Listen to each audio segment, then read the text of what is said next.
This is the prototype 916. Whoa. This was Ferdinand Piech's personal car. The plan from day one was for the car to have an 18-inch wheel. When they got with, I think Tony told me from Porsche, they were a year out for production, and the tire manufacturers all said, we're 2 years away with 18-inch tire technology. Got it. So they had to go back to 17. That's a 7-inch wheel on the back. Whoa. Look underneath. It's not a 356. Yeah. It's a 911. This is number one of these. We'll introduce this in August at Quail.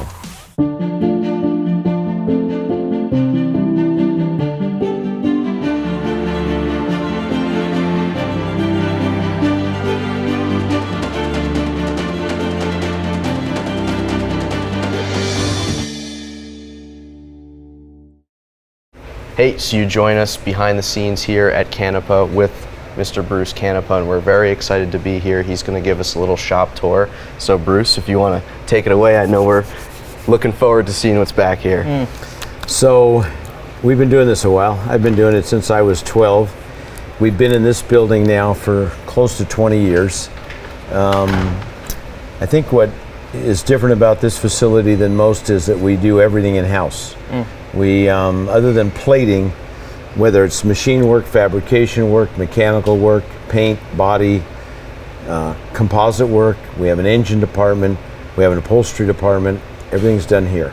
And it's a couple things. It's me being a control freak, but at the same time it allows all of us to make a project one rather than he did that and he did that, and then trying to pull it all together, because that's where you run into problems with projects, especially where this doesn't work with this and this doesn't work with that, and somebody didn't kind of oversee all of it to come together as a completed project. So, and it doesn't matter whether it's a standard restoration, which we do, or whether it's something that we modify, and I modify everything. That's just been my nature since I was a kid. But you know, I said there's always things to do to make it better, and it might be minor and it might be major, but I don't leave many things alone. So this environment allows us to do that, and a lot of the guys here worked here lots of years, 20, 25 years, so they know how I think and how I think a car should feel and drive and sound and everything.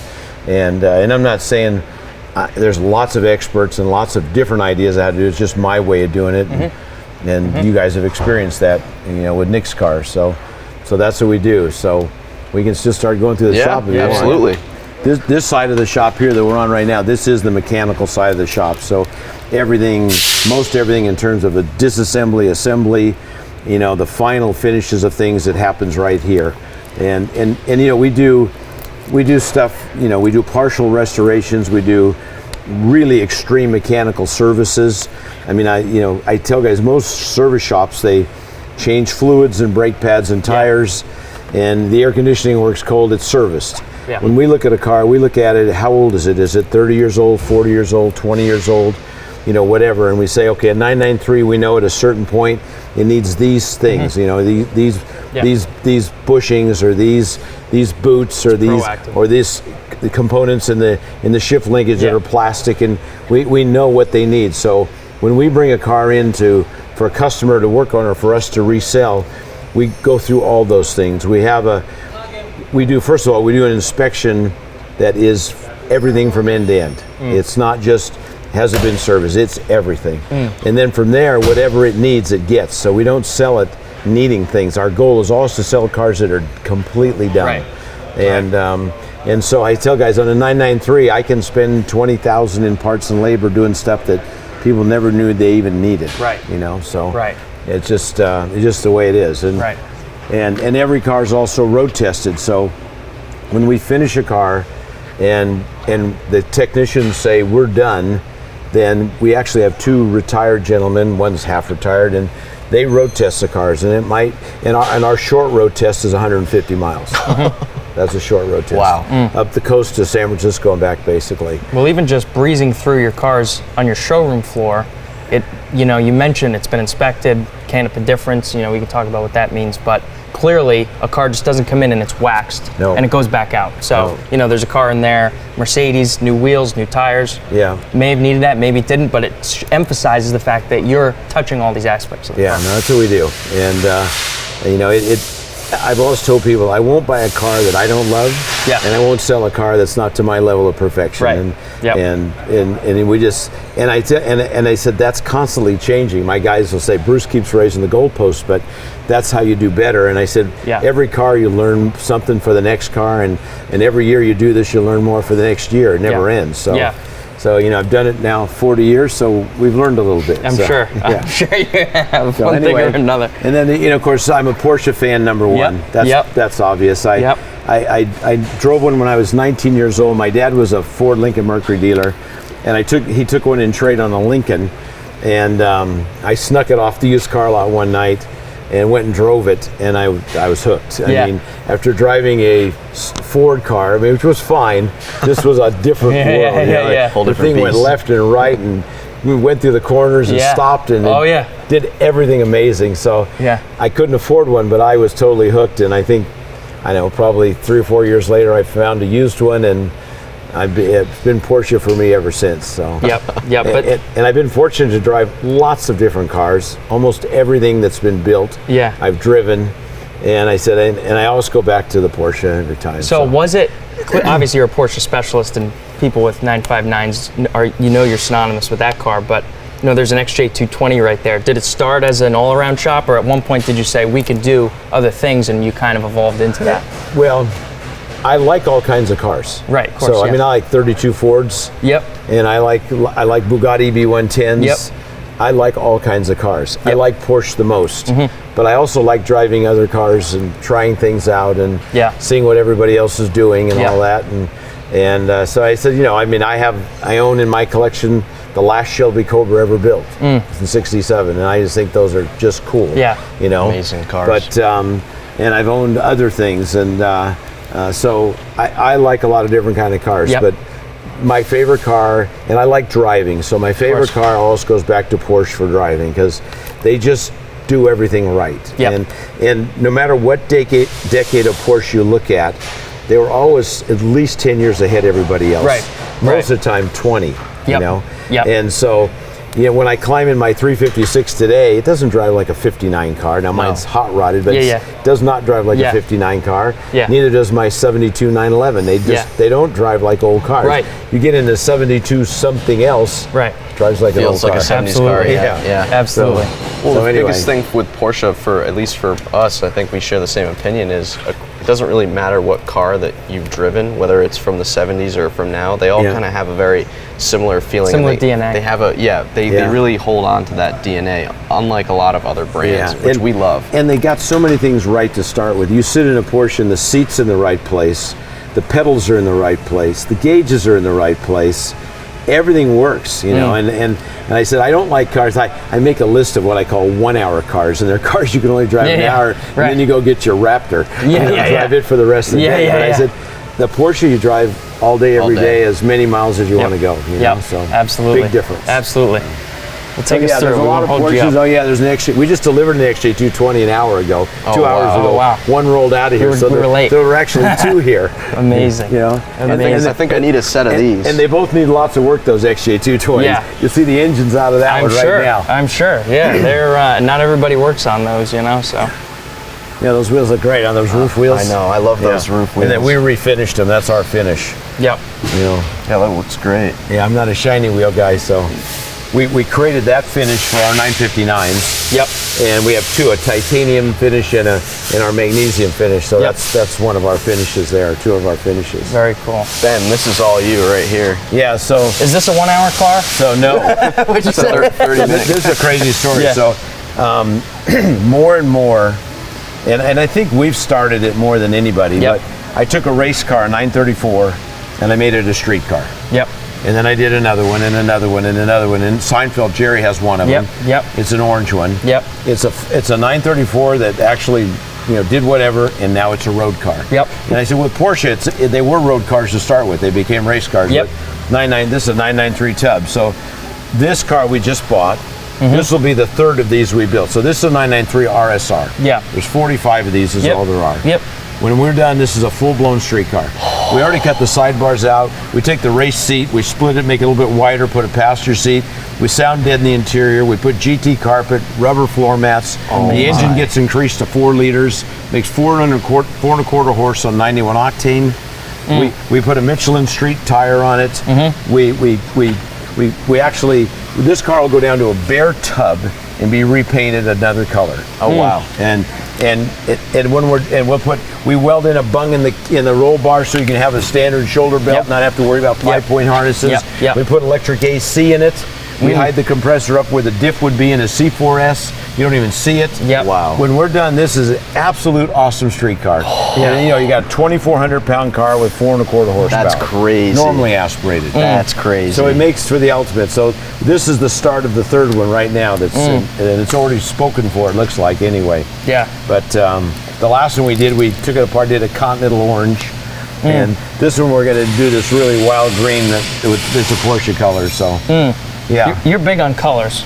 I'm big on color. It seems like color makes a big difference. It does make a big difference. Yeah. So why not the yellow? Look at a 915. Oh, I'm not a yellow fan. Not a That's yellow a whole guy. other story. Okay. That's a girlfriend who told me why you can't like yellow. Yeah. Because it's the color of insanity. Is that why? No. Okay. We can't talk about it in public. No, I mean look at the 959s in colors. I mean all you ever saw was silver and red, right? Yep. And there's granite, and there's fashion gray, and there's Gulf blue in the corner over there. Yep. There's ruby stone there, and you're going to see all kinds of colors here. Yep. So, you know. Very so anyway, and here's a Ferrari here, and you talk about cars to drive. So here's a perfect example. I'm in here changing the angle of the seat and the shape of the seat because it's so damned uncomfortable, you know? I said, I couldn't drive this car an hour. I'd want to be parking it. Right. And this is not an inexpensive car. Right. You know, this is a 250, not even close. 250 short wheelbase Spider.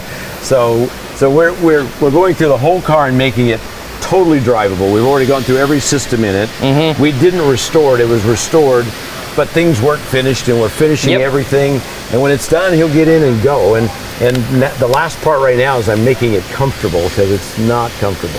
Right. So we'll get that right, and then you can use it. Oh my gosh. So how often are you working on non-Porsche cars? I know you mentioned the Jaguar earlier. Do you have like a percentage, or is it kind of what comes in? I don't know.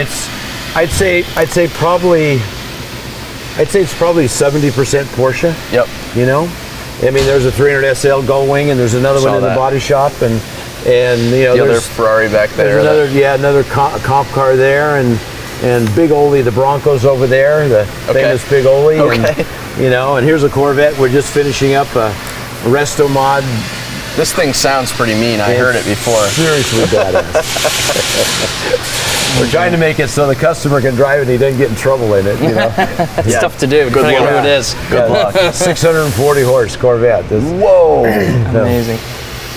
But anyway, so again, this is the mechanical side. We do all our own alignment stuff. We do all our own tire mounting and balancing. We don't send any of that out. And even alignments, people say, you know, align the car. That's the biggest thing for me is the alignment. And it's part of why that Porsche mixes what it is. The ride heights are critical because the roll centers are critical, and scrub radius is critical.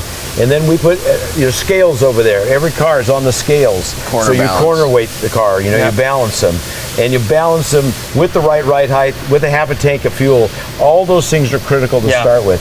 And we put the weight in the driver's seat for an average person, 175 pounds, 185 pounds, whatever.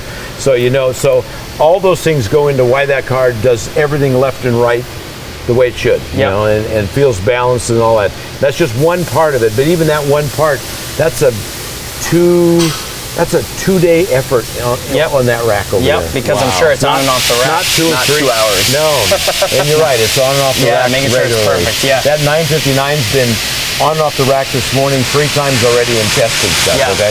It's the way it is. So. You can't send it down the street and have that done. I mean, it's not going to happen. No.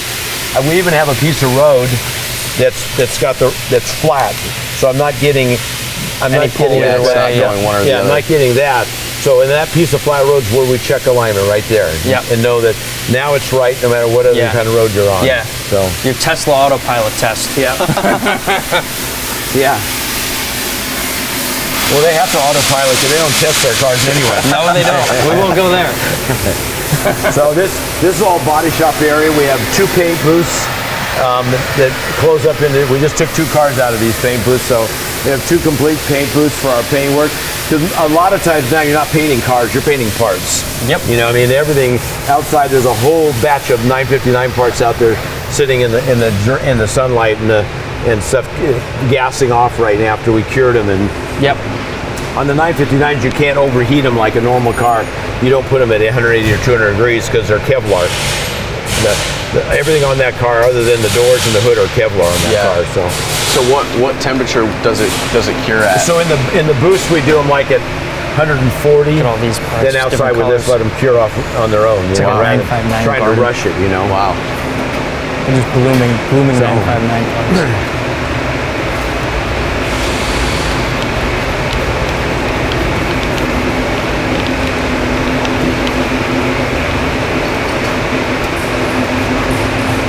Amazing. So here's an example. Here's a 300 SL Gull Wing, and this car is an Outlaw. Okay. Oh, wow. So it's kind of like mixed Porsche. This is a famous Gull Wing.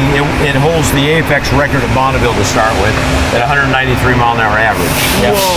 And it's a 200 mile an hour Gull Wing. And then I bought it from that owner who raced up there, and now I'm turning it into a street car, but a full Outlaw. I've Frenched in the turn signal lights. Yep. I've lowered the front of the body, cut it and added 2 inches. We made these really cool short bumpers for the corners out of the original bumpers. I got rid of the chrome on the side. The exhaust will come out the right side like an SLR. Whoa. Yeah, no, the whole car, I pulled out the fenders. So we took the wings off and then pulled the fenders out 5/8 of an inch and then reshaped these because I'm going to have 7-inch wide wheels on it. Wow.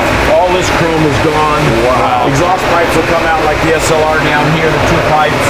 Oh, wow. It's a complete custom. That's I've changed the shape of the dash, changed the shape over there, got rid of the ashtray, got rid of the mirror. The mirror's going to hang. The seats I reshaped. So it'll be, and the engine was originally, these are 200 horsepower, 220 if it's an NSL engine. This engine's 365 horse. And a 5-speed and limited slip. Oh my God. And disc brakes hidden behind the Rudge wheels. Wow. So it's a complete one-off. That's incredible. That really is amazing. So that's when I'll work on something other than a Porsche. Yeah. So and then 959s, we got 2 variations here. So come over here first.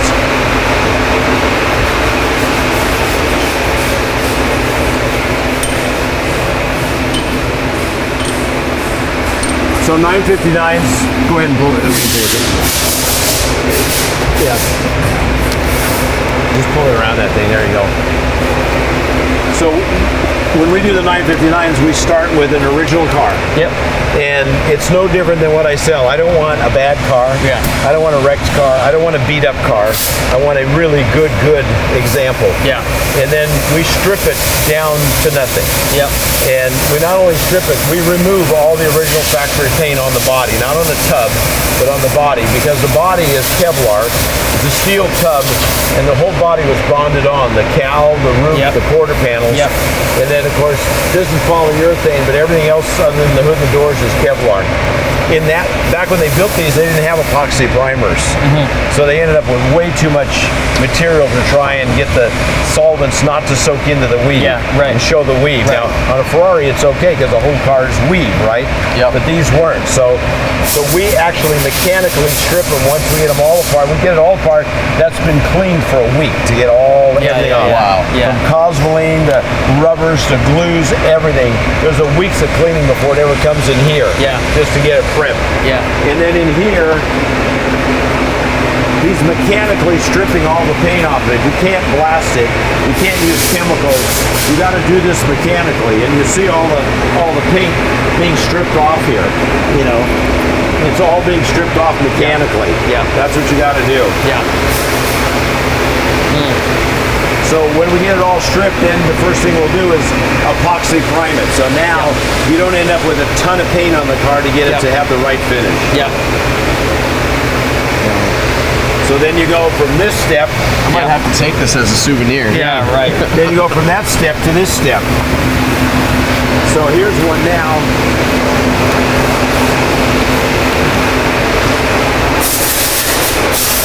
So because these were hand-built cars, nothing fit perfect. They were hand-built, right?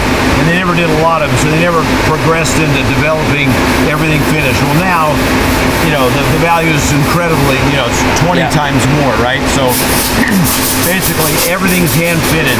Every fender's refitted, every gap, everything is fitted on the car. Every panel. And we upgrade some things, like it had a side marker light here. Gone. It had a squirter here for the headlight washer that was never very functional. Gone. We get rid of that. It had a big hole here for the jack stand to pick it up with a jack. Gone. We weld a pad in underneath, and we have this pad with a magnet. You put it up, it goes right in the hole. And you put it with a jack. So that's gone. It had a door here for the oil for the suspension. Gone. And so we cleaned up a lot of little things on the car, but he's in the middle of fitting every panel. These are aluminum doors. He gets those perfectly straight. He gets the gaps right. And it's and I tell guys, a lot of guys don't understand a restoration. You do it with all these parts on the car. You do it with the rubber seals. You do it with the hardware. So it fits how it would fit. That's right. You take it apart and put it back together, it's exactly the same. So this car is in that process right now, going through all that. Wow.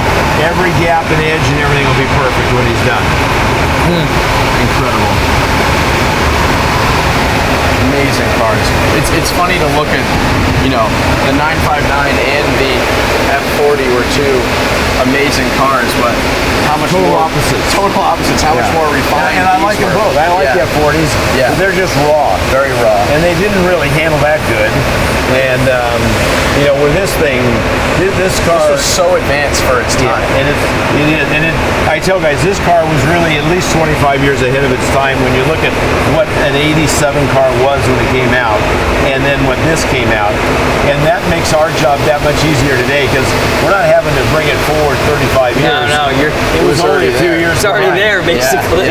Now when you get in one and drive when we're done with all the changes we do, it's unbelievable. It's way easier to drive than almost any modern supercar, and just as fast. It's a 2.5 second to 60 car without even trying. It does high nines easily in the quarter, and it'll go 230 out the other end, and it's really easy to drive. So you know, and we're now making 850 horsepower. Wow, unbelievable. Unbelievable. Yeah, so these golden white panels are all for Big Ole. So Big Ole's the most famous Baja vehicle ever. Cornelius Jones won the Baja twice.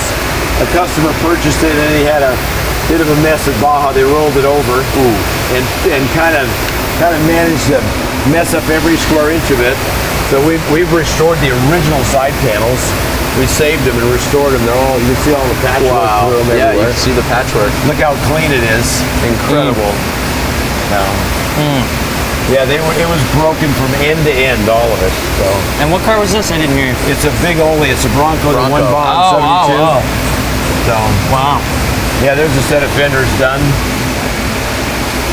And here's what's crazy. That's not rubbed out. That's out of the boot. Wow. That's Hugo and Jason. That's how they spray. You literally wouldn't rub it if it weren't a 959. You'd leave it alone. It's as good as any normal paint job that you get on a car. Wow. So, yeah. Wow. And of course, you know, millions of pieces getting painted all the time. How big is your crew that works here? In the shops, there's 60-some people. 60? Yeah. Wow. Has to be. I mean, we're doing all this stuff in-house. There has to be. My eye has caught this. So, Kremer built the K3s first, and then Kremer built two K4s. One was the Jagermeister car that ran in Europe, then came to the United States, and John Fitzpatrick raced in him, so that's the car upstairs. Yep. The J. David car. Yep. That car raced against the Lola T600s in 81, 82, and the Marches, and even though the ground effects cars were the next generation, that car upstairs won 6 races against those cars. That's how advanced the K4 was over a K3. This K4 was ordered by Ted Fields for the Interscope team. And they used it one time, and then Danny Ungaius liked the Lola better, and they used the Lola, and this car was parked for 35 years, never seen. Wow. And then it came out and went to an auction, and I purchased it. And race cars, most race cars are not nice, okay? So when we restore a race car for historic racing or whatever, we want it nice. We want the gaps to fit. Yeah. That way you're taking parts on and off. You're not chipping them and breaking them and forcing it. And Yep. you know, race cars you don't care. You just change them. So right now we're going through getting all of those kind of details done. Then of course it'll go to the body shop, we'll take it apart and start getting it all prepped and get it all ready again. So this is Big Ole. So this is the most famous Baja vehicle in history, and Parnelli Jones drove it. Just cleaned their butts at Baja with it, and now, you know, it wasn't restored when this person bought it, and it was okay, and then they went and took it down there and, you know, had a little mishap and rolled it over a few times. And so we're restoring the whole thing, and we're going through every nut and bolt of it, everything, making it all everything incredible. fit right, and everything serviced and rebuilt, etc., etc. So, yeah, The Canepa difference. yeah. Well, and if he's going to drive it, Yeah, we want it safe. We want it to work. We'll test safety it. is the biggest thing. It's You know, a you want big thing with vehicles to everything. be safe. Looks good with inner panels, huh? Yeah. Yeah. Makes a little difference. Yeah, a little bit. And we're putting it exactly as it was. We've duplicated all the graphics and every decal, and so it'll look exactly as it raced at Baja. Exactly. There's no compromise on getting that right. These guys had to make bucks, and all that was destroyed when it rolled over. They had to make all wooden bucks to make all the bulkheads for that, everything. So Jesus. Wow. yeah, crazy amount of work. Wow. That's as much of a full restoration as you get, I would say. Yeah, it's pretty good. Yeah. Yeah. This is where we do upholstery. Yep. So all this stuff here is all for 959 store panel stuff, and Yep. you know, there's a steering wheel. You know, steering wheels are a hand stitch process. You can't do that with a machine. Yep. So that's all hand stitched when he does it. Yep.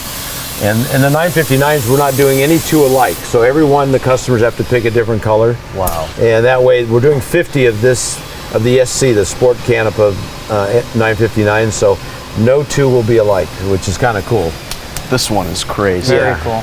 Yeah. You can imagine that's going to Florida, that car, right? white interior. Wow. And it's white interior. It's not sort of white. Yeah, no, It's Very white. white. It's gonna The be other thing very we do bright. is we use I like the 356 carpet, the square weave, and you know Nick's Okay. got it in the Targa too. But it's that was in 356 Porsches, that carpet. Wow. And it's just tailored looking. It's just, to me, a really great looking carpet. So Incredible. So Bruce just mentioned the Targa that we have in the collection. It's an '83 Targa that they did the full experience on, and you'll actually see Ben and Bruce driving that car in a separate video from this one.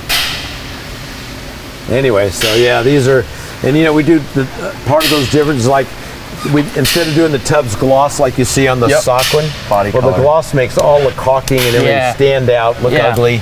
So first of all, we sand all the caulking. We just surface sand, knock the big stuff off, so it's a nice clean finish. We don't take it off, and then we do it all in matte finish the rest of the tub. And Porsche didn't even paint the rest of the tub. They sprayed where it was visible and left the rest alone. We're doing the whole tub because we're changing color anyway. Wow. And then every component of the car, every single nut and bolt is disassembled. The wiper motors, the HVAC system, the entire car. Here's a gearbox done, and the gearbox inside is not only completely inspected and crack checked and everything, but everything is rim finished, all the steel like a race car inside, all the gears and everything. So the whole gearbox is brand new again.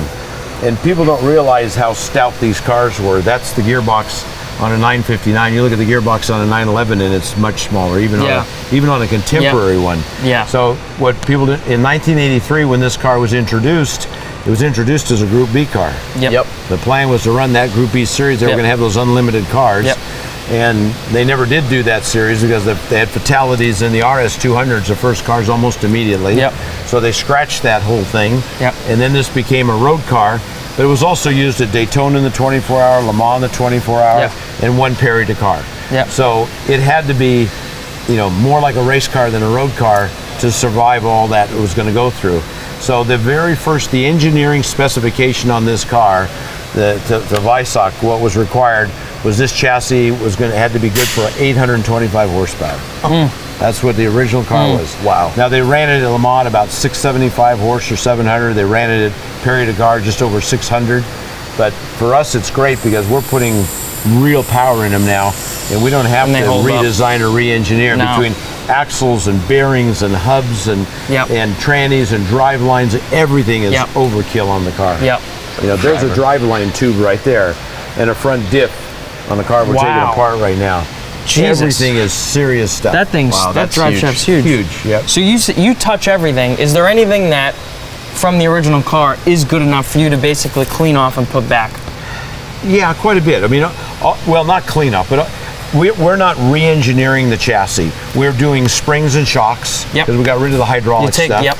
And we went to titanium springs. We got all the weight down we got the unsprung weight down. We got all the suspension system weight down by 120 pounds. Wow. And part of that's unsprung weight. Yep. Wow. So, and we've upgraded the shocks to a modern shock. If you look at this car, I think it's got shocks and springs on it. Yep. Yeah.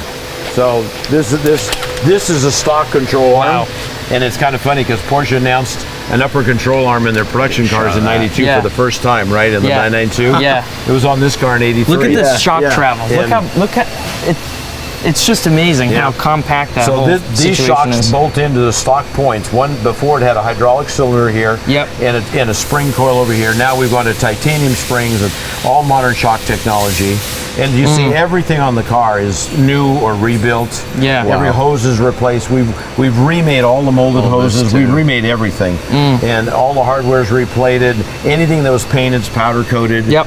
If it was black oxide, it's now black nickel. You don't get oxidation. Yep. All those kinds of things. So you can see as it goes together, it's a brand new car. Yeah. Yeah. Incredible. Nobody would believe anything about this was used. The HVAC system, we take it apart, we replace the evaporator inside. Now it works better. Everything. So our purpose when we took the first one apart was we were going to restore everything, rebuild everything, and upgrade everything that should be upgraded. So that's where we're at. We've upgraded brake rotors and hats and stuff in the HVAC and the compressor and even the power steering pump in this car, which is a really small module. It's still being used today in my Mercedes, but they've upgraded that thing numerous times, right? And so we take their pulley off, put the Porsche one back on, upgrade the power steering. So Wow. So theoretically, you have a fail-safe vehicle that someone can absolutely abuse without seeing you too much. yeah, I mean, really, they just service them. Yeah. All new mil-spec harnesses. Amazing. Can you talk a little bit about the tuning of these cars? Because from my basic understanding, from the factory, these were very hard to modify or make any more efficient than they already were, and that seems like really an advantage you found through this whole process. You were kind of locked out. It was Bosch. Yep. Okay. And even though we have equipment to tune the Bosch stuff, there were limitations. Yep. And it's old technology. Yep. I mean, at that time it was state of the art. It's old technology today. We're Motec guys. We've been doing Motec since, these cars when they first came in the country. I was very involved in these cars getting legalized. Yeah. Yes. I found a lawyer in Washington who helped get it done. He did get it done. And one of the things we had to do was make them emissions legal. That was required. And they were really a dirty engine because they were a race engine. And we'll walk over to an engine, but they weren't a road engine to start with. Right. And here's another one, Gulf Blue. This is beautiful. That'll work. And this will have cognac leather in it. It'll be just That'll do. gorgeous. That'll work. Yeah. Absolutely beautiful. So now you can see the finish, all the matte finish on the tub, and all the inside done out in black, and which is mostly covered under some surround areas of the dash. But would hate to be the second guy who wanted Gulf Blue. Yeah. 'Cause he's got to settle for sky blue or something like that, right? He's out of luck. Maybe Bruce's shirt blue. He should have gotten in line earlier. Yeah. Here's another one in fashion gray. Yep. Wow. So this engine in this car was originally the engine that was going to be in the Indianapolis car in '79 when they were going to Indy, the 500. And they never ended up going because USAC was afraid of Porsche. Ruled there, boost had to be lower, and Porsche stayed home. But this is that same engine. This architecture was the first of its kind with the overhead cams, 4 valves per cylinder, liquid cooled heads, air cooled cylinders. Right. And before Indy, this engine as a test really was the engine in the 936 that won Le Mans. And twice in a row with that engine. It's a 2.85 liter motor. And for the Le Mans engine, it was making 600 and some horsepower. So this engine, in terms of its life, it was the IndyCar engine, which was stillborn, the 936 engine, the 956 engine, the 962 engine, the GT1 engine. Same architecture. Yeah. Wow. So this engine today is the same displacement. We don't change it. Right. Ed Pink Sr., who's now 93, he designed a new piston. He determined what connecting rods. He had to say line bore the cases because now they're aged and they'll line bore much better. You get a better fit for the crank. He takes the cranks to a certain place to service it. The heads are ported and polished, which they never were. New valves, new valve springs. He designed a new lifter because it had hydraulic lifters, and they failed. So it's a solid lifter now, and it's of a material that'll hardly ever wear. You'll hardly ever adjust the valves. So the cams were slightly tweaked. That's Ed Pink's thing. He's the internals of the whole engine. Yeah. And Does he do the super finishing? He told us what. Oh yeah, it's all the coatings and stuff are all done. Yeah.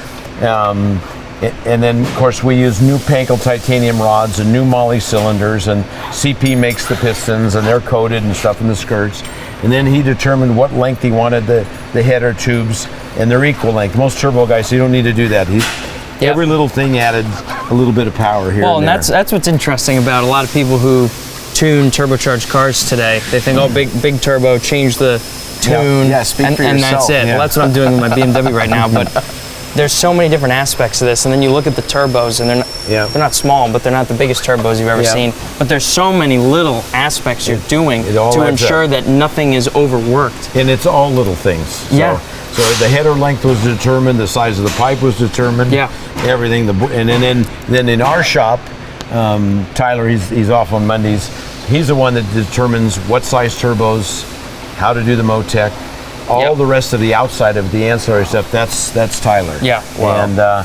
And so, you know, we've got new upgraded, no distributor on this engine anymore. It's now coil unplugged like modern cars. And the ignition system's upgraded, the injectors are upgraded, the turbos are Borg Warner with the integrated wastegates instead of the old KKKs. So everything else. So at the end of the day, on 91 octane, it's a brand new car. It's basically an 850 horsepower, 2.85 liter engine, 600 foot-pounds of torque. I think that's enough. Does sticking 93 East Coast gas in it just change it, or would you retune it? Or no. Because with this modern Motec, it deals with all that. You can put E85 in it. You can put 25% E85. And it just senses it. It takes care of all Amazing. of it. This is our car coming in right now. Hello, this is Ben. So yeah, here you can see one way more assembled, all the corners. We went to a larger brake rotor. We went to alloy hats because before they were cast iron. And you know, there you can see the titanium spring in the rear and stuff. And, but you can see the control arms, how stout everything was. The car was, and all the subframe, they were, you know, it was a serious piece long before we got into it. This is a stock intercooler, pre-finished and stuff. That's stock. I mean, that's how big they were. So part of why the body's designed the way it is. So our car just arrived. I'm gonna go pull that off. Maybe you guys just finish walking through. Sure, okay. And then I'll just get that ready and we can get rolling whenever. Awesome. Sounds good. So is this car gonna receive the treatment, or is this just... No, this car is gonna stay red, and this was from one of the families in the Royal Kingdom, and the new owner has all red cars. This was a one-off interior. So we'll go through this car mechanically from one end to the other. We will not modify it. So is this, do you we threw that in there, not wear on the seat. Got it. You know, we try to cover up things and do what we can. Got it. This one here, you can see inside a completed one pretty much. Absolutely incredible. So these are more of like the newer sports. Those are 993 seats. Yeah, the hardbacks. Because then you could get those similar ones in a 996 we as well. won't use anything newer than that. Got it. Because that really was in the next generation, and that it fits. It looks appropriate. It does. You wouldn't want to stick a 992 bucket in there. No, I wouldn't. Yeah. Everyone loves the buckets, but then when you drive them for more than an hour. Well, this car's comfortable, this one. Yeah, So. looks very comfortable. Yeah. Amazing. Absolutely and even when we do upgrades, like we upgraded the whole radio system. These are the speakers shells that are in a 964. So these ones always cracked and broke these covers. And if I'm going to do an upgrade that's visual, I want it to be Porsche. I don't want it to look like somebody else's stuff. So that looks how Porsche's was in the next generation car, the 964. Even actually the late G-body, the last turbos had those speakers in there. And then inside we put better speakers. And then even the radio, this is a new Blaupunk, and it looks old school, but it's got everything in it. You know, instead of USB adapter and everything. Everything's there. Do you ever install the Porsche Classic radio on these cars? We did originally. Yep. This is a better radio. Okay. And people, you're not going to look at that screen to look at the nav. Yep. Unless you want to run into the guy in front of you. You want to get into an accident. So this we've liked this radio better, and if a customer wants that radio, we put it in. You can put it in. But so you come over here and you can kind of. Well, here's another one. This engine's just been through the dyno process, now installed in the car. Look at that exhaust. We build that here, all that. That's all tie. And that's the other thing on this car. So we have knocked off 240 pounds off this car in total weight. Whoa. You know, exhaust, suspension, distributor, the old ECU, which is big. And over 800 horsepower. This thing must absolutely it's a 3,000 pound all-wheel drive car. That's insane. So it's... Look at the quality of the welds. Yeah. Amazing. Yeah. And all that we build in-house. The muffler and all. Wow. It was funny. We went to muffler, all these muffler guys that are famous, and I said, I want it quiet and I don't want to lose horsepower. And they said, that's impossible. They said, if you're going to make it quiet, you're going to lose a lot of power. When we got done, and this is a whole bunch of R&D, I cringe when I think how much labor hours I've used up doing this, but the bottom line is, with or without the muffler, the difference is 12 horsepower. Wow. Yeah. Wow. Yeah, we've got quiet mode and loud mode. It's a valve system. Got Very both. nice. So, but then you can kind of see how it comes all together. Amazing. You can't help but smile when you see this. I mean, it's just the craftsmanship is so amazing. And then another thing we do, like this is Porsche's granite color. It's a beautiful color. And the conventional leather guys, all the great ones, they don't have a green that looks gray. They're all got a lot of yellow in the green because it takes yellow to make green, right? So most green leathers have a yellow component to it. So what I do is I'll paint a panel, and just like this panel up here is painted, that defroster piece. Yep. I'll paint it on a flat panel. I'll make the color I want to go with this, and then send it to the leather companies and say, you guys come back with samples to match this for me. And we use the best leather companies in the world, but if one of them comes back and has it on the money, bam, that's where we order the leather. Nice. So I wanted the leather inside to have that the leather same lottery color to go with the granite. Yeah. You know? Absolutely insane. This might actually be my favorite color that's in the shop. So far, every color we do is our favorite color, but that's okay. So, and then the wheels. So when this car was designed originally, there's on the wall up there, there's a calendar. See that calendar up there? Yep. So that calendar is 1983. But look at that wheel is not a 17-inch wheel, okay? So this is stock wheels here. This is what they came with. Okay. Right here. You see a stock 959, and that's the wheel that's on the car.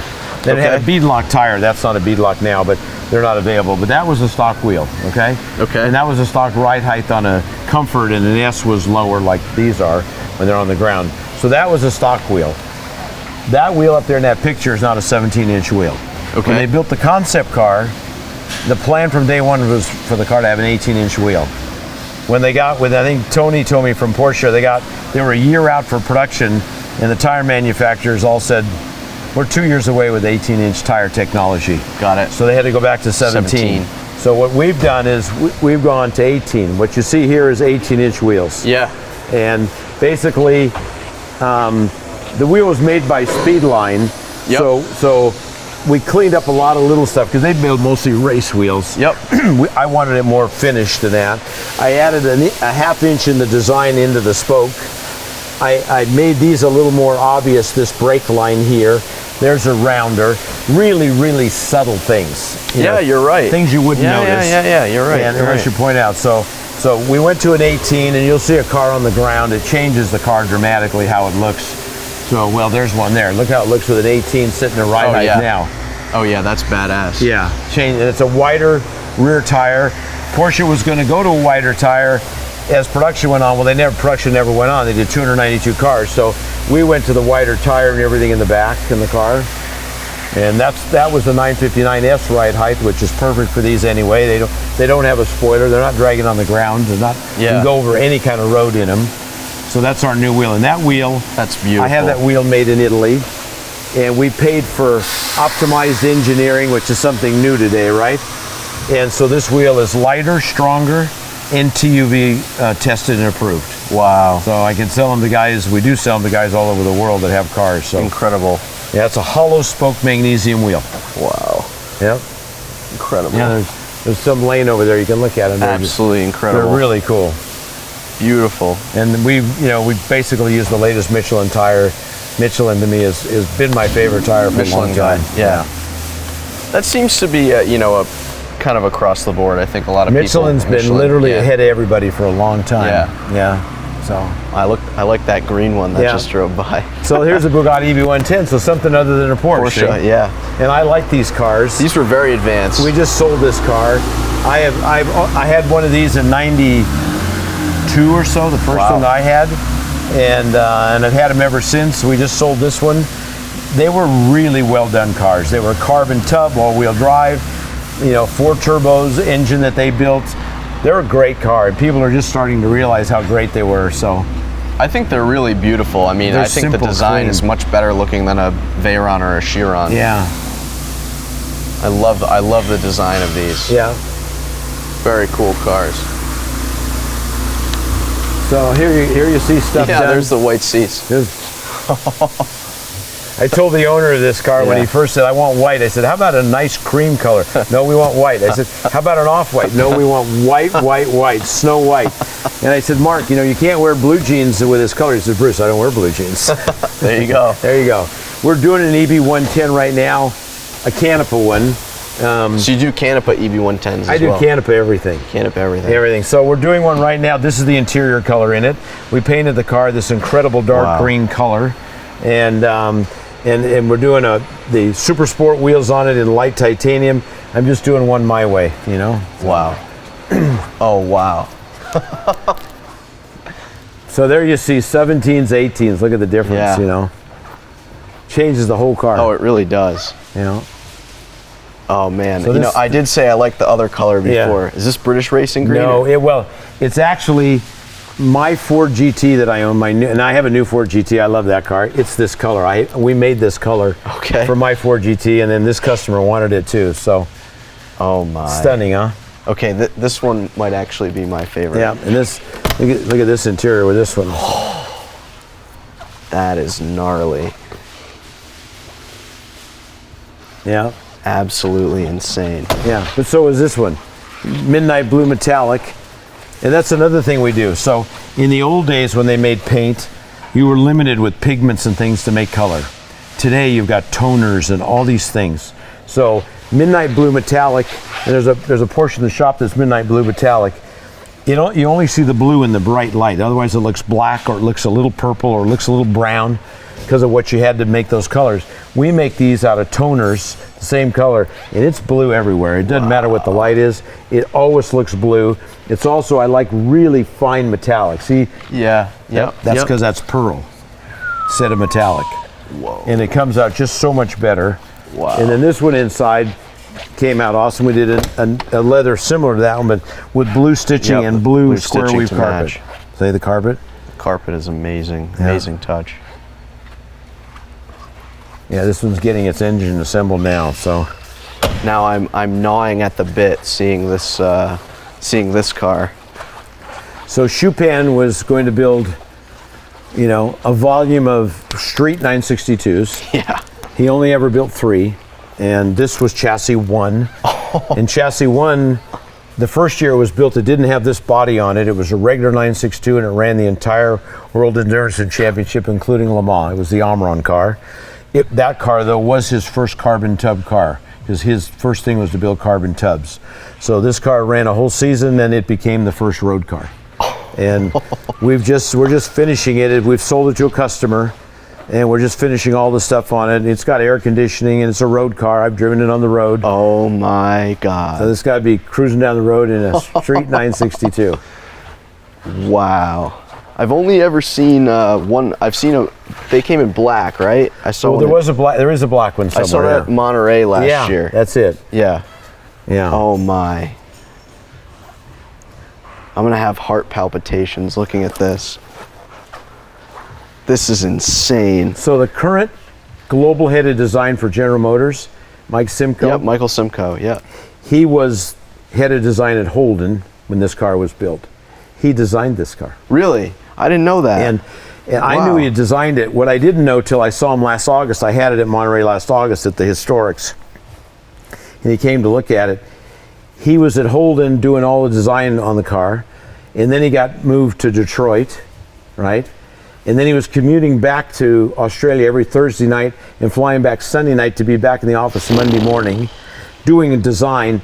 Never saw a completed car till he saw this car last year. Wow. Never saw one. Wow. Which was like, are you kidding me? That's a crazy full circle moment Never saw right there. the car. And who does are these BBSs or are those Those are BBSs. BBSs. Yeah. Yeah, because BBS made wheels for 962s, so. Oh my, you're gonna have to pull me away. All right, let's go talk about something else. That's crazy. Did not think that I would see another one of these. So here's another car. You can't get it in the camera, I don't think. Look at this color. Oh, it's like a purple. Yeah. So this is a 916. Oh, okay, yeah. This is the prototype 916. Whoa. This was Ferdinand PX's personal car. Look at the wheel color on these. Yep. And the interior is basically buffalo.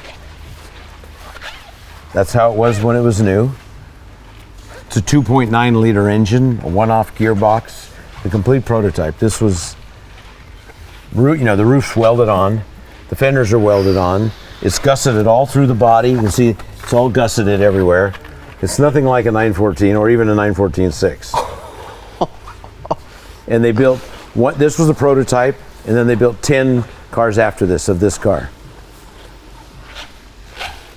When we got this car, it was rusted and bent, and oh my, it was so bad, it was like, I think you got to throw it away. Wow. It was that bad. And you were able to save it. That's amazing. That's amazing. It's just like original new again. I mean, we replaced sheet metal, and of course bought the jigs and straightened it, and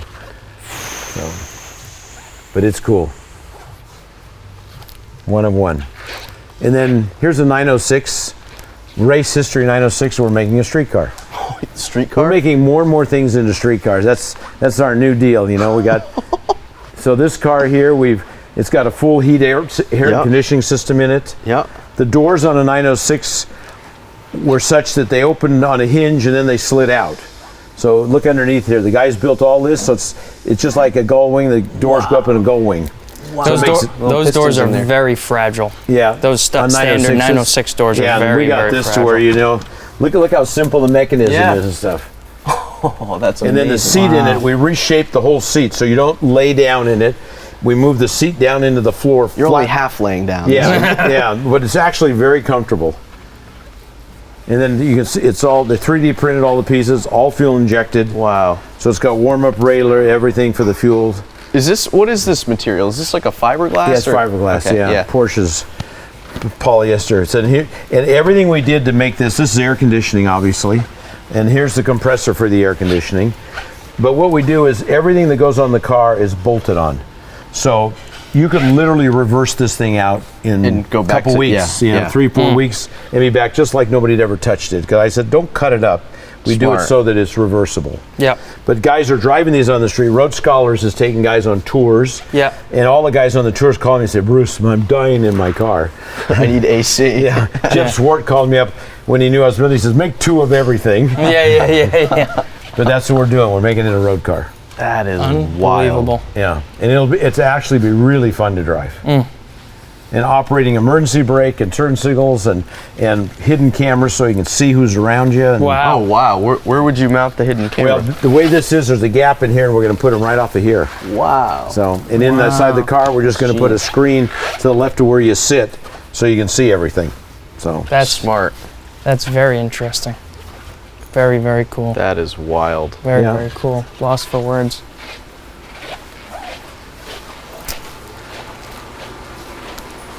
and then here's where the guys make the stuff. So, it's a very yeah. old school Oh yeah. fab shop.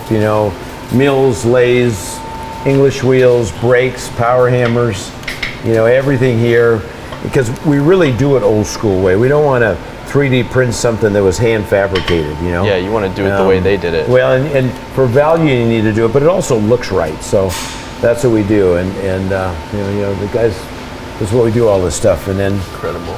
engine departments. Brian's not here today. That's where we built all the engines for the different cars. Yeah, here's pieces left over from the Bronco disaster. Oops.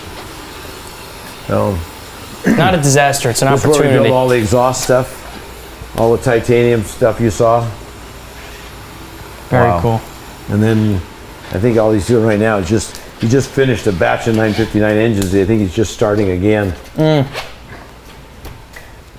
Yep, he's just starting again. Wow. Yeah, that's when he's taking apart right now. That's wild. Look at this crankshaft. So you basically lock him in here until it's 850 horsepower. Exactly. Any less, he stays locked in. Yeah, He's not allowed to come out. No, he can't come out until it's. he's pretty quiet anyway, so we don't have to worry about him. You forget he's here. He likes being in there locked up. Yeah, here's a set of our headers done. Of course, these are stainless, but we built all this in-house, Yep. all equal length. Even these we've remade now. They were cast magnesium. They failed. They just didn't work. So we've remade all these in aluminum, but refinished them Wow. the same. All right, so what are these? Are these Inconel or? No, stainless steel. Stainless steel, The okay. heat's too much for. Well, you could even Inconel. It makes more sense to just do them in stainless Got it. for what we're doing. Incredible. Yeah. Ben, he was showing the exhaust before. It's valve system. Oh, very cool. Yeah. Yeah, here he is welding up a bunch of these headers. Nice. Whoa, what is That's some- this guy? That's some big boys here. So this is one of those. This is a 934 and a half that I made into a streetcar. We've done 4 of these now. This is what Seinfeld has, one of these. So you basically have on a 934, you end up when we're done with a 550 horsepower turbo, and lighter than a street early turbo by 300 pounds or more. So this one was a 934 and a half. So this one is 650 plus horsepower. But we keep the center lock wheels. Those are cool Momo wheels. We went to 17s. We use BBSs and Momos, but we went to 17s. That way we get tires. Yeah, So you got a street tire. decent tires, yeah. And then I drew. We figured out all the offsets and stuff for the wheels. Gave it to Momo, and they made me a one offset of the old flat spoke design wheels. And then it's got a bump. It's got a big bumper thing under here, so you don't hit the spoiler. And then see, it's still a race car. wow. Hello. But this is fake, the dry brake, and that one just twists right off to put fuel in it. Amazing. So I want it to look like an original race car. Well, we got our car warming up, Bruce, but that's what, 400 horsepower, the Targa? 400 horsepower, I don't yeah. know how you're supposed Bro, to that's handle crazy. 650 Inside, horsepower. we from put an a car like this. RSR style passenger seat, and we split it down the middle and make it wider so it's comfortable. Driver's seat, same thing. We took the original factory seat, cut it down the middle. My composite guy adds 2 inches, so you got all the support, but you're comfortable. Wow. It's got a speedo in it. It's got a gas gauge in it. It's got an operating emergency brake. So it's a real street car. And then, you go back here and it's a 935 engine, Now we've upgraded the turbo to a gear, got rid of the lag, cut the lag in half. Wow. Modern teal wastegate, Motec, So it's got, cold start, warm up regulator. It's a real car. And they look cool. My. That's a lot of car. So Chupin, when he was building the streetcars, it was for this purpose. So this is a carbon tub 962. Yep. And it's what I drove and what I drive down the Historics, but it's a carbon tub car. Yep. I gotta go connect with the driver. Be right back. You're gonna have to pull me away from here. And then there's this Customers 2002 we just finished restoring. Wow. An M1 that'll be a Pro Car M1 for the street. We've already done one of those. We got up to 485 horse, full Pro Car bodywork. I love the way that the M1s sound. Yeah, great sound. That 935 Yep. is an Interscope car from 1978. Ran the full series, ran Le Mans, and that car now is going to be a street car. It's Wow. going to be just like this. It's you're going to building have a ton of street electric cars. AC. Michelin made us a rear tire for the 19. Oh yeah, we're building a ton of street Wow. cars. Yeah. That's incredible. So that thing it'll have windows that go up and down in the passenger seat and a speedo, and it'll be 750 horsepower. Here's the Bugatti we're doing in green. Wow. This color, if you look at it close, it's beautiful. It that is a beautiful color. came out stunning. That's amazing. So Yeah. this EB110 is the only EB110 ever built green. And it was Really? the ugliest dark green you've ever seen. It looked like mud. And the second owner painted it Bugatti blue. You still see a few hints of blue. Oh yeah, right He there. painted it blue. We'll repaint the gray, but he painted it blue. And then I stripped all the blue off and I'm putting it back to an absolutely stunning green. So Wow. How long would it take to do something like this? it depends on how many projects are in the shop. So yeah. it's a mix of time. But typically like that for me, with doing everything I'm doing on it, it's that project's usually an 8-month project. Yeah. What about this Lancia over here? It's just one we're going to sell. It was a show car. It was a right-hand drive. I think it was the Geneva or something. It was the show car. Yeah. And I just got it from a customer. Well, it was, Seinfeld's attorney had it, so we're going to sell it. And then this is the Roof Turbo R Limited that was the Geneva show car. Wow. So, Roof only built 8 of these. Whoa. And that's fashion gray also. And when I bought Incredible. it, the wheels were copper. I put those wheels in a box, bought another set, did them my gray. The calipers were yellow, paint them black. And but otherwise, that's just how it was built, that car. Wow. That's a 620 horsepower 993. I love the whole Roof story. Oh, yeah. They're a really cool family as well. And then we do Outlaws. So, like we just restored that Turbo S for the customer. There's another one done Irish green, just finished. Casual half of an F50 as well. Yeah, that's typical for F50s. We're doing that engine right now. Wow. Damn engine was so noisy, it was ridiculous. Yeah, and a Lamborghini, we just got an engine back in sitting there. It needed an engine. But here's when we do an Outlaw, Rod's in the production Outlaw business. Yep. I'm in the one-off Outlaw business. Yep. So this is a 58 Speedster. Look how I did the front bumpers. 3/16 gap. Wow, yeah. Got them added, subtracted. Very close. Frenched in the light, because it sits on the surface. Yep. Frenched it in. Whoa. And rechanged the whole opening. Got rid of the moldings down the side. Got rid of the moldings down here. Yep. Look how we machined out the door handle. Oh, very nice. And then on the Speedster, this trim piece comes and rides over here. Yep. We refolded the metal. Oh, yeah, that's and sleek. put it inside. Changed all the dash. Look how clean the dash is now. Very, very sleek. I love Extended this the green eyebrow. too. Yeah. Beautiful green. Did the seats hardback. Body Instead of match. putting carpet on them. My upholstery guy almost shot me for making him do that. And then it's disc brakes. It's a 5-speed. Okay. I bought a Wilhoit engine. He makes great engines. So it's a 2.2 liter making 179 horse or something Yeah. for a Speedster. That's fast. Yeah. Same thing. Frenched in the taillights. Yeah, that looks great. You know. That looks really great. Use the light that's on a 550 Porsche for the license light. This is a 2.2 liter. I love these. I love these cars. Yeah. Incredible. Were these stock like this? No. So you put those we put louvers the in? louvers Yeah. in, yeah. Yep. And then this is so Singer's done incredible stuff. He created a whole new level of interest in resto mod or backdated Porsches, right? So now I'm involved in a backdated Porsche. This is it. It's not on a 964, it's on a 993. Wow. It's more understated than a Singer. Yeah. Look at the engine, nothing on it. All electronic. Incredible. Look at this. Look how clean that is. That's amazing. This engine makes 410 horse and 400 foot-pounds of torque. Whoa. Well, that's the thing, you know, we have a Singer in the collection, Yeah. and I mean, it's a great car to drive, but you do kind of notice that you really have to rev it out. Yeah. And Yeah, especially with the car, the 83 that you and Ben will be driving shortly, that car has a lot of low-end torque. Yeah. You can really... That's how this is. Yeah. New windows, all flush. Pretty subtle interior. You got like a 996 GT3 style steering wheel in there as well. Yeah. This is number 1 of these. We'll introduce this in August at Quail. So. Wow.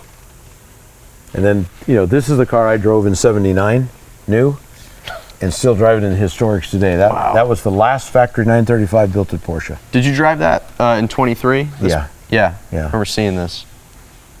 I drove it at Rennsport, so I drive it everywhere. That's my war horse. And then this is my Outlaw. We built this car, oh my God, more than 10 years ago. It's a 59A coupe. This is a 911 engine with 2 cylinders out of it. Yep. So it's and Dean originally designed and engineered and then had the cases made in the heads.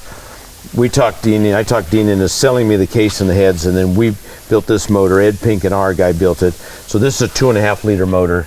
It makes 215 horsepower, makes 195 foot-pounds of torque, and it's all usable. This thing is a rocket ship. I've run it against some other competitors, hot rods, and it's not just engine, it's gearing, it's everything, right? Just, with the car we built for Nick, it's not one piece, it's all the pieces. Oh yeah. There is no 356. This thing, I run down the road $150 in this car. And it's geared for 167, which you never use. Wow. But I geared it that way because you don't need a really low first gear, right? Yeah. So, but yeah, it goes to 150, which, I've done a few times, but I just did the California Melee. Bruce Meyer and I, we did 1,000 miles, and it's the 908 brake calipers, vented rotors. You see the roof fenders? I just pulled them out slightly. Oh yeah. That's a 7-inch wheel on the back. Whoa. Look underneath. It's not a 356. Yeah. It's a 911. That's crazy. 911 short wheelbase trailing arms, 901 gearbox. The oil tank. Look, 911 oil tank. See here? Yep. Wow. It's just a 4-cylinder 911. That's incredible. Amazing.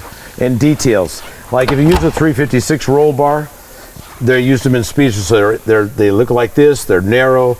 They're in the way. They bump you bump them. So we just made the bar follow the whole roof line. Wow. You don't even know it's in the car. No. And it lines up with the B pillar and. Well, that's just like the Targa that you guys are driving. How great it's just integrated in there, and it's leather wrapped. That changed that whole car. Oh, 100%. Those things are.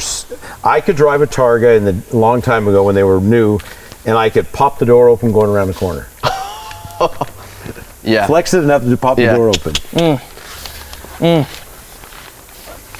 So, this is my Outlaw car. This is badass. So this is a 72E. This is a 2.9 liter. So it makes, this was done a long time ago. This is a 2.9 twin plug, makes 300 horse, but and it's got the updated trailing arms and brakes and sevens and real understated.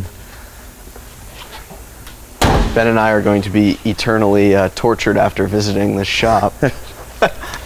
We want everything in 600 horsepower in a 934 is great, but I think today, with big numbers everywhere, it's underestimated how much a car that probably weighs, 2,200 pounds? Well, that's the key. And there's 2 problems. These cars with a lot of horsepower, they got to have traction control, so they don't get to use Yep. but a portion of it. Yep. Yep. 959 doesn't need traction control; it's all-wheel drive. Yeah. It just squats and gone. Yeah. And Incredible I said car. you don't drop the clutch like a drag race to go 2.5 in the 959. You just let it out and stand on the gas. Yeah. It's 2.5 seconds. So these modern cars, they put Yeah, no 1,000, launch control, 1,200, all that 1,500. They stuff. gotta Yeah, have it's nuts. all that stuff to do it. Yeah, it's really And nuts. look, they're fast, but they're not practical fast. Yeah. Yeah. I mean, so yeah, and weight is everything. The new Gordon Murray car, which we're the distributor, I love that. it's We went- 2,200 yeah, pounds. Yeah. It's almost 700 horsepower. We were the first group to go visit the factory Oh, did you? publicly, and Yeah. it was seeing their facility was incredible. Oh, Those no. cars are amazing. So you saw my car, if you were there. You saw the dark oak green Yeah. T50. Yeah, That's yeah. number one. That's my car. Oh wow! Well, Bruce, thank you so much for showing us the shop. No, it's my pleasure. And So much here. You haven't even seen it all yet. I know. I'm already overwhelmed. It's like I could be here for hours, and neither of us want that. We'd be in your ear for days. But it's an amazing place you have here, and all the details are absolutely nailed, as you mentioned, to create a well, one-piece. And it's a whole group final. of guys that, love what they do their best every minute. Yep. It's evident. Very evident. Know that I'm Yeah. the same way. I mean, I tell guys, I said, I'm almost first in the morning here and last to go home, and I don't expect guys to work any harder than I would ever work or not. So, I mean, and everybody's got passion for what we do here. They, that big oldie came here, they rolled that thing over pretty bad. And, it's like, and we're putting it back together and looking at everything in it that needed done. I mean, there were cracks Yeah. in the aluminum, and this never even fit right, and this was banged in, and get it all right now. Yeah. Yeah. Yep. Yeah. Because the problem is, if you don't, then people look at, why is that like that? Because Yep. now they're looking at stuff they never looked at. And it comes back right? to you. And Yeah. It comes back to us. Well, this has been awesome. We got our Targa outside, which is going to see Bruce for very minor service, just some fluids, I assume, and Yep. we'll get out and drive that pretty quickly and Perfect. hear your firsthand opinions on that car while we're in it, which Yeah. will be fun. So And when it was built, I'm the last person that drives every single car before it leaves. I mean, I drive it during, but when everybody says it's done, then it's want me. it. Yeah. Amazing. that's what we say. There's done, and then there's done. Yeah. So it only gets done if Bruce drives it. We hope you enjoyed this video. As always, remember to like, subscribe, comment, and share. Ben and Bruce are going to drive the Targa, and you'll catch that in the next video. Thanks for watching.